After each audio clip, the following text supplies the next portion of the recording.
Едикт на Галерий. Император Цезар Галерий Валерий Максимиан, непобедим, Август, велик понтифекс, велик победител на германците, велик победител на Египет, велик победител на Тиваида, велик петкратен победител на сарматите, велик двукратен победител на персите, велик двукратен победител на карпите, велик шесткратен победител на арменците, велик победител на Мидия,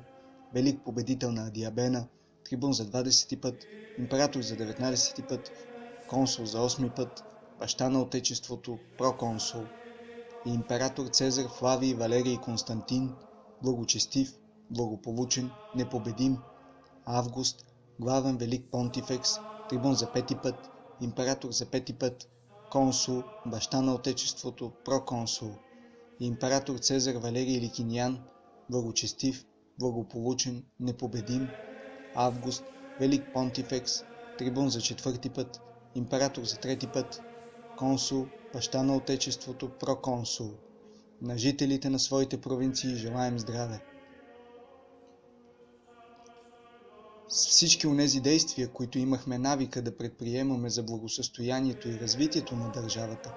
по-рано ние искахме да установим всичко в хармония с древните закони и обществения ред на римляните и да направим тъй, защото дори християните, които са се отрекли от религията на своите бащи, да могат да се върнат към разума.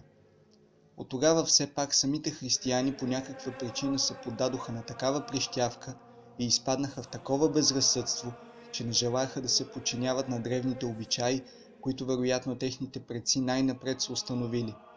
Но според своя собствена воля и нрав създаваха свои закони помежду си, които бяха съблюдавани и събираха различни хора в общности. Най-накрая, когато нашият закон беше оповестен с цел да се помирят с древните порядки, мнозина се покориха от страх от опасност, мнозина дори бяха наказани със смърт. И все пак мнозинството от тях упорстваха в своето отделяне и ние видяхме, че те нито ще окажат уважение и почет към боговете, нито ще почитат Бога на християните. Предвид нашата голяма милост и постоянен навик, към който бяхме привикнали да даряваме опрощение на всички, ние решихме, че трябва да дарим нашата милост и на тези хора,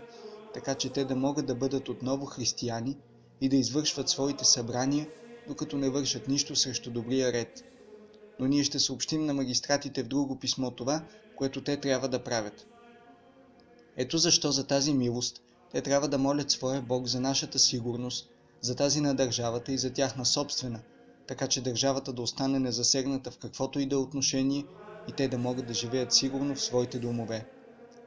Този едикт е издаден в Никомедия, в навечерието на майските календи, в нашето 8 консулство и 2 на Максимин.